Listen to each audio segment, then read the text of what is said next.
Mutton brain ஃப்ரைனா இது தாங்க mutton brain fry. உண்மையிலே சும்மா சூப்பராக ஜூஸியாக நல்லா ஸ்பைஸியாக அவ்வளோ ஒரு டேஸ்ட்டாக இருந்துச்சு. வாயில் போட்ட உடனே அப்படியே சும்மா சூப்பராக கரைஞ்சிதுங்க. இதுக்கு அடுப்பில் கடாய் வச்சு 1 டேபிள் ஸ்பூன் போல் ஆயில் சேர்த்துக்கலாம். ஒரு பெரிய வெங்காயம், ஒரு பச்சை மிளகா, ஒரு கொத்து கருவேப்பிலை சேர்த்து இது நல்லா வதங்கிக்கலாம்.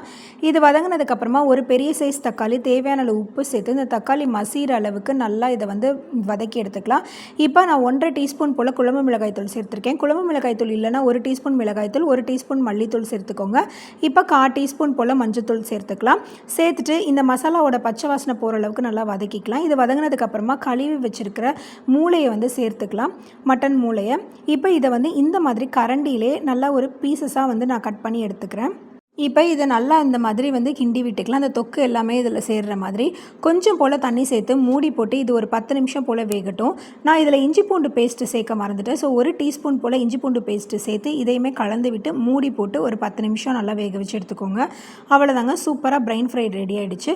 இறக்க போகும்போது நல்லா ஃப்ரெஷ்ஷான மிளகுத்தூள் சேர்த்து இதை நல்லா ஒரு வாட்டி இந்த மாதிரி பெரட்டி விட்டுக்கலாம். பெரட்டி விட்டு எடுத்தோம் அப்படின்னு சொன்னால் சூப்பரான மட்டன் பிரைன் ஃப்ரை ரெடி ஆகிடுச்சு. அவ்வளோ ஜூஸியாக, அவ்வளோ ஸ்பைஸியாக, அப்படியே சாப்பிட அவ்வளோ ஒரு வாயில் போட்டதுமே கரைஞ்சிடுச்சு. அந்த அளவுக்கு டேஸ்ட்டு அவ்வளோ சூப்பராக இருந்துச்சு. நீங்களுமே இதே மாதிரி ட்ரை பண்ணி பாருங்கள். எப்படி இருந்தது எனக்கு கமெண்ட் பண்ணுங்கள். இந்த வீடியோ உங்களுக்கு பிடிச்சிருந்துச்சுன்னா லைக் பண்ணுங்கள், ஷேர் பண்ணுங்கள். மறக்காமல் நம்மளோட சேனலை சப்ஸ்கிரைப் பண்ணுங்கள். நன்றி, வணக்கம்.